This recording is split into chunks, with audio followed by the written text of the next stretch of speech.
The median of the distribution given below is 14.4.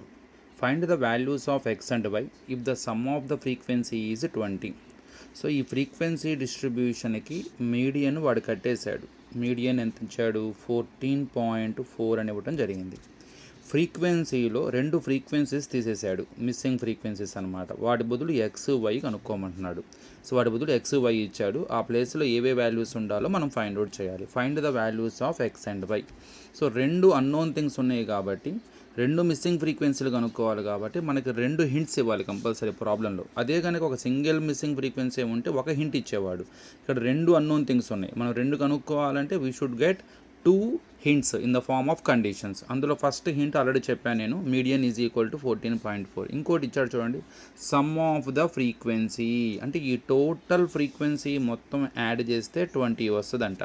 అంటే total frequency అన్నా, sum of the frequency అన్నా, number of observations అన్నా, total number of observation అన్నా ఒకటే. అంటే median of 20 observations equal to 14.4 అని ఇచ్చాడు అనుకోండి. ఇక్కడ 20 ఏంటి? Total frequency.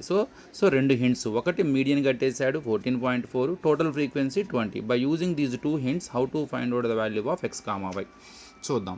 సో నేను క్లాసెస్ రాసుకున్నాను, ఫ్రీక్వెన్సీ రాశాను, ఇచ్చింది median 14.4, sum of the frequency 20. ఇప్పుడు నేను మీడియన్ కాబట్టి మన టేబుల్లో మనం ఏం కనుక్కుంటాం? నెక్స్ట్ క్యుములేటివ్ ఫ్రీక్వెన్సీ కావాలి మనకి. Cumulative frequency.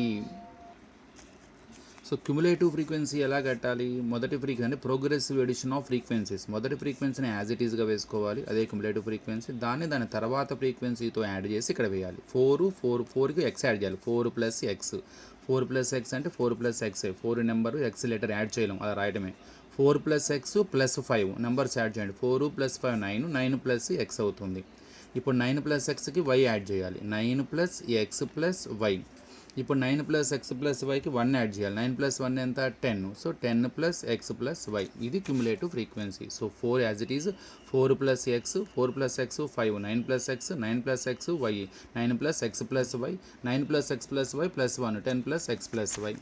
సేమ్ అదే ఇక్కడ వస్తుంది, దీన్నే ఎన్ అంటారు, sum of the frequency. Same ఇదే వస్తుంది, 10 plus x plus y. Cumulative ఫ్రీక్వెన్సీలో ఆఖరిదే టోటల్ ఫ్రీక్వెన్సీ. కావాలి యాడ్ చేసుకోండి. 4 plus 5 9, 9 plus 1 10, 10 plus x plus y. ఇప్పుడు ఫస్ట్ హింట్ని వాడుకుందాం. First median 14.4, sum of the frequency 20. ఈ రెండు హింట్స్లో ఏదో ఒక హింట్ వాడుకోవాలి. నేను first sum of the frequency వాడుకుంటున్నాను.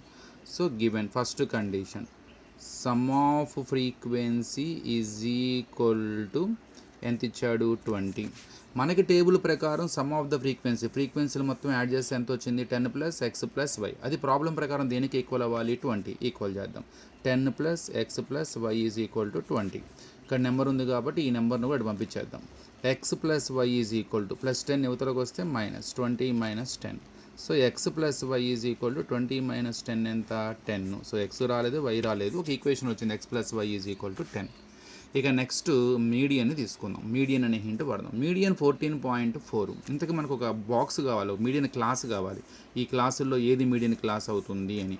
ఇక్కడ మనం మీడియన్ ఇచ్చేసాడు కాబట్టి ఈ మీడియన్ సహాయంతో ఈజీగా మీడియన్ క్లాస్ కనుక్కోవచ్చు. ఎందుకని? మీడియన్ 14.4 ఏ క్లాస్లో ఉంటుంది చూడండి. 14.4 అంటే ఇది 0 to 6, 6 to 12, 12 to 18, అంటే 12కి 18కి మధ్యలోనే 14.4 ఉంటుంది. సో దీన్ని మీడియన్ క్లాస్ అంటారన్నమాట. సో మన మీడియన్ ఉండే క్లాస్ ఇది, ఇందులోనే మన మీడియన్ ఉంటుంది. 12కి 18కి మధ్యలోనే మీడియన్ ఉందన్నమాట. So since one more given median is equal to 14.4. so it lies in the class ఏ క్లాస్లో ఉంది? ఇది 12 to 18 క్లాస్లో ఉంది. So therefore median class is equal to 12 to 18. So మనకి మీడియన్ క్లాస్ వస్తే చాలా వస్తాయి. ఇది ఎప్పుడైతే మీకు మీడియన్ క్లాస్ అని తెలిసిందో ఈ ఫ్రీక్వెన్సీ ఎఫ్ అంటారు. దీని క్యుములేటివ్ ఫ్రీక్వెన్సీ తీసుకోకూడదు, దీనికి ముందు ఉన్న క్యుములేటివ్ ఫ్రీక్వెన్సీ సిఎఫ్ అంటారు. అట్లానే ఈ మీడియన్ క్లాస్, ఇది క్లాస్ కదా, ఈ మీడియన్ క్లాస్కి లోయర్ బౌండరీ కట్టాలి. లోయర్ బౌండరీ ఎలా కట్టాలి? ఆ మీడియన్ క్లాస్ యొక్క లోయర్ లిమిట్కి, దాని ముందు క్లాస్ యొక్క అప్పర్ లిమిట్కి యావరేజ్ కట్టాలి. అంటే ఈ బాక్స్లో ఉన్న వాటిని యాడ్ చేసి 2తో డివైడ్ చేయాలి. 12 ప్లస్ 12 24, 24/2 అంటే 12, అంటే ఎల్ వాల్యూ 12 వస్తుందన్నమాట. అదే కనుక ఇక్కడ ఇది ఎక్స్క్లూజివ్ క్లాసెస్, అంటే 12 వచ్చి మళ్ళీ రిపీట్ అయింది. అదే రిపీట్ 11 వచ్చి ఇక్కడ 12 ఉందనుకోండి, 11 ప్లస్ 12 అంటే 11 ప్లస్ 12/2 అంటే 23/2 అంటే మీకు 11.5 వస్తుంది. అంటే సింపుల్ 11 12 ఉంటే 11కి 12కి మధ్యలో వస్తుంది 11.5. ఇప్పుడు 20 ఉందనుకోండి ఎల్ వాల్యూ 20. అదే 19 20 ఉందనుకోండి 19.5 అనమాట. సో మొత్తం మీద మనకి మీడియన్ క్లాస్ అని తెలిసిన తర్వాత వెంటనే ఎఫ్ వస్తుంది, సిఎఫ్ వస్తుంది, ఎల్ వస్తుంది. సో ఎఫ్ ఏమో మీడియన్ క్లాస్ యొక్క ఫ్రీక్వెన్సీ, సిఎఫ్ ఏమో మీడియన్ క్లాస్ ముందు క్లాస్ యొక్క cumulative frequency. So cumulative frequency of the class preceding the median class. L ఏమో lower boundary of the median class యొక్క lower boundary. So L is equal to ఎంత వచ్చింది మనకి, సేమే ఉంది కాబట్టి ఇక్కడ 12. సో ఎఫ్ వచ్చేసరికి frequency of the median class అది 5. సిఎఫ్ వచ్చేసరికి ఏమో cumulative frequency of the class preceding the median class యొక్క ముందు క్లాస్ యొక్క క్యుములేటివ్ ఫ్రీక్వెన్సీ తీసుకోవాలి. 4 + x. మనకి ప్రాబ్లంలో హెచ్ కూడా కావాలి, హైట్ ఆఫ్ ద క్లాస్కి మధ్య డిఫరెన్స్ చూడండి, 0 6 12 18 24 6 డిఫరెన్స్ ఉంది ఇక్కడ. మనకి ఫార్ములాలో n/2 కూడా ఉంటుంది. n అంటే ఏంది ఇక్కడ, టోటల్ ఫ్రీక్వెన్సీ. మనకి ఆల్రెడీ అది గివెన్ వాల్యూ రూపంలో ఉంది 20 అంటే 20/2. 2 10s అంటే 10. ఇప్పుడు వాడు ఇచ్చిన మీడియన్ ఇంకొకసారి వాడదాం. మీడియన్ ఈజ్ ఈక్వల్ టు 14.4 అని ఇచ్చాడు. సో ఇచ్చిన మీడియన్ ఏదైతే ఉందో దాన్ని మళ్ళీ వాడుకుంటున్నాను నేను. మీడియన్ 14.4 వేసాడంటే ఏ ఫార్ములా వేసి కనుక్కుంటాడు వాడు, ఎవరు కనుక్కున్న మీడియన్ ఇదే ఫార్ములా వేస్తారుగా, L + n/2 - CF/F × H. So ఇది మీడియన్ కాబట్టి ఆ వాల్యూని మీడియన్ ఫార్ములాకి ఈక్వల్ చేసామన్నమాట. Is equal to 14.4. ఇందులో సబ్స్టిట్యూట్ చేయండి. L అంటే లోయర్ బౌండరీ, ఇందా మనం కట్టాం 12 + n/2 అంటే వాడు ఇచ్చే టోటల్ ఫ్రీక్వెన్సీ అదే n, టోటల్ ఫ్రీక్వెన్సీని n అంటారు, 20/2 అనమాట. అదే 10 - CF అంటే తెలుసు కదా, దీని మీడియన్ క్లాస్ యొక్క CF తీసుకోకూడదు, దాని ముందుది CF తీసుకోవాలి. 4 + x. ఇక్కడ చాలా ఇంపార్టెంట్ అని అందరూ ఇలా రాసేస్తారు, ఇది తప్పు. మైనస్ తర్వాత రాసేది ఇది ఒక ఎక్స్ప్రెషన్, అంటే మనం 4 రాయట్లేదు, x ఒకటే రాయట్లేదు, 4 + x అని ఎక్స్ప్రెషన్ రాస్తున్నాం, అంటే 2 టర్మ్స్ ఉన్న ఒక బైనామియల్ రాస్తున్నాం. సో ఈ మైనస్ ఇక్కడ రాస్తే -4కి మాత్రమే చెందినట్టుగా ఉంటుంది. కానీ CF అంటే 4 ఒకటే కాదుగా, CF అంటే x ఒకటే కాదుగా, CF అంటే 4 + x. సో ఆ మైనస్ ఆ మొత్తానికి రిలేట్ అవ్వాలి, అంటే మైనస్ తర్వాత బ్రాకెట్ పెట్టాలి. సో ఈ ప్రాబ్లంలో అంతా లెక్కంతా ఒక ఎత్తు, ఇది బాగా గుర్తుపెట్టుకోవాలి. మైనస్ తర్వాత మనం రాసే ఎక్స్ప్రెషన్ ఎప్పుడు బ్రాకెట్లో ఉండాలి, మైనస్ తర్వాత ఏం రాసినా బ్రాకెట్లో పెట్టాలి.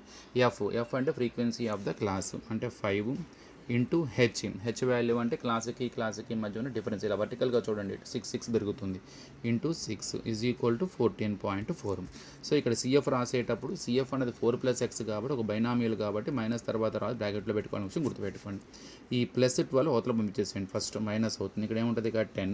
ఇప్పుడు మళ్ళీ బ్రాకెట్ తీసేయండి, మైనస్ × ప్లస్ ఏమైపోద్ది లోపల మైనస్, అంటే మైనస్ తర్వాత బ్రాకెట్ పెట్టాలి.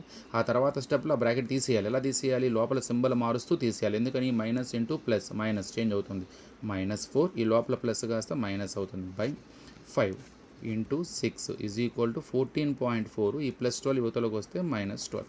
ఇక్కడ 10 - 4 సబ్ట్రాక్షన్ చేయొచ్చు, 6 - x /5 × 6 ఈజ్ ఈక్వల్ టు 14.4లో 12 తీసేయండి, 14.4లో 12 అంటే మరి పాయింట్ లేదుగా, మనం పెట్టుకోవచ్చు 0.04. 4లో 2 తీస్తే 2 అంటే 2.4. పాయింట్ రిమూవ్ చేసేయండి. 6 - x /5 × 6 is equal to 24/10. Point తర్వాత ఒక డిజిట్ ఉంది కాబట్టి కింద 10. ఇప్పుడు ఇంటూ ఫామ్లో ఉన్న 6 అవతల పంపించండి. ఇంటూ ఫామ్లో ఉన్న 6 అవతలకు వస్తే ఏమైంది, బై ఫామ్ అంటే 10 దగ్గరికి చేరుతుంది అన్నమాట. చిన్నగా 10 ఆల్రెడీగా బై ఫామ్లో ఉంది, 6 కూడా వస్తుంది. అంటే ఇక్కడ ఏముంది మనకి ఇంకా 6 - x /5 ఈజ్ ఈక్వల్ టు ఇక్కడ ఏముంది 24/, ఇప్పుడు ఈ 6 కూడా 10 దగ్గర జరుగుతుంది, 6 × 10 రెండు బై ఫామ్లో అవుతాయి. క్యాన్సిలేషన్ చేసుకోవచ్చు చూడండి, 6 1s 6 4s 24. మళ్ళీ ఇవి రెండు కూడా సెకండ్ టేబుల్లో పోతాయి, 2 2s 2 5s. ఇక మిగిలింది ఏంది, 6 - x /5 is equal to 2/5. So by ఫామ్లో ఉన్న 5 అవతలకు వస్తే ఇంటూ అయిపోయి క్యాన్సిల్ అయిపోతుంది మనకి. So 6 - x is equal to 2/5. By ఫామ్లో ఉన్న 5 అవతలకు వస్తే × 5. సో 5 క్యాన్సిల్, లేదా మీరు క్రాస్ మల్టిప్లికేషన్ చేసుకున్నా కూడా వస్తుంది. 6 - x ఈజ్ ఈక్వల్ టు 2. మనకి x కావాలి, -x ఈక్వల్ టు ఇక్కడ 6కి ముందు ఏ సింబల్ లేకపోతే +6 అవతలకు వస్తే minus. So -x is equal 2లో 6 తీస్తే 4, బిగ్గర దానికి మైనస్ ఉంది కాబట్టి -4. Minus cancel, finally x is equal to 4. ఒక మిస్సింగ్ ఫ్రీక్వెన్సీ వచ్చేసేసింది. సో రెండు మిస్సింగ్ ఫ్రీక్వెన్సీల్లో ఒక x వాల్యూ మనం కనుక్కున్నాం, ఎంత 4. మరి y వాల్యూ ఎంత, ఆల్రెడీగా మనం first hint some of the frequency 20 ఉపయోగించుకొని టేబుల్ ప్రకారంగా వచ్చిన టోటల్ ఫ్రీక్వెన్సీ 10 + x + y = 20 + 10 అవతలకు వస్తే -x + y = 10 ఒక ఈక్వేషన్ తయారు చేసుకున్నాం. ఆ ఈక్వేషన్లో ఈ వచ్చిన x వాల్యూని కనుక సబ్స్టిట్యూట్ చేస్తే y వాల్యూ వచ్చేస్తుంది. సో ఏంటా first equation, X plus why is equal to 10. ఇది ఫస్ట్ ఈక్వేషన్. ఇందులో మనకు వచ్చిన ఎక్స్ వాల్యూ ఎంత వచ్చింది ఇక్కడ 4. సబ్స్టిట్యూట్ చేయండి. 4 plus why is equal to 10. Y is equal to 10 minus 4 plus 4 యువతలకు వస్తే Y is equal to 6. Finally X is equal to 4, Y is equal to 6. So X Y ప్లేసుల్లో మనకి ఒకటేమో 4 ఉండాలి, ఒకటి 6 ఉండాలి. సో ఎక్స్ ప్లేస్లోనేమో 4 ఉండాలి, వై ప్లేస్లోనేమో 6 ఉండాలన్నమాట. It is a way to find out the missing frequencies when we know median and total frequency. 2 hints ఇస్తారు, మర్చిపోయారు. రెండు మిస్సింగ్ ఫ్రీక్వెన్సీలు ఉన్నాయంటే 2 హింట్స్ ఇవ్వాలి. ఒకటేమో మీడియన్ వాడు ఇచ్చేసాడు, ఇంకోటి సమ్ ఆఫ్ ద ఫ్రీక్వెన్సీ అన్నాడు. సమ్ ఆఫ్ ద ఫ్రీక్వెన్సీ అన్న టోటల్ నెంబర్ ఆఫ్ అబ్జర్వేషన్ అన్న ఒకటే. సో ఈ 2 హింట్స్ ఉపయోగించుకొని మనం కనుక్కున్నాం అన్నమాట.